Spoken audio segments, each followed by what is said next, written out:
আসসালামু আলাইকুম। কেমন আছেন সবাই? আশা করছি সবাই অনেক ভালো আছেন, সুস্থ আছেন। আলহামদুলিল্লাহ আমরাও অনেক ভালো আছি। দেখতে দেখতে দুদিন তো ঈদ চলেই গেল। প্রায় সবারই ঈদের ভিডিও পোস্ট হয়ে গেছে, শুধু আমি বাদে। আমারই একটু লেট হয়ে গেল। আর যাই হোক, এটা ছিল বিকালের ভিডিও ফুটেজ। আমি সকালের দিকে সেরকম দ্বারা ভিডিও করিনি, আর মনে মনে ভেবে রেখে দিয়েছিলাম একটা জায়গায় যাব। যাই হোক, এখন বলবো না, আগে যাই তারপরে গিয়ে বলবো। ঈদ মানেই একটা আনন্দ উৎসব মুসলিম ভাই বোনেদের জন্যে।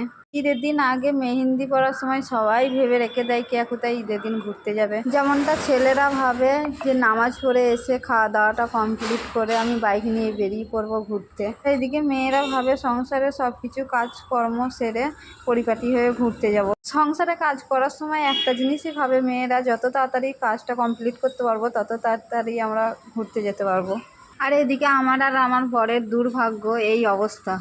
কিছুটা রাস্তা যাওয়ার পরই হঠাৎ করেই দেখছি যে পানি পড়তে শুরু করে দিয়েছে। এত জোরে বৃষ্টি হচ্ছিল যে ওখানেই দাঁড়িয়ে দাঁড়িয়ে আমরা কটা রিলস করে নিয়েছি।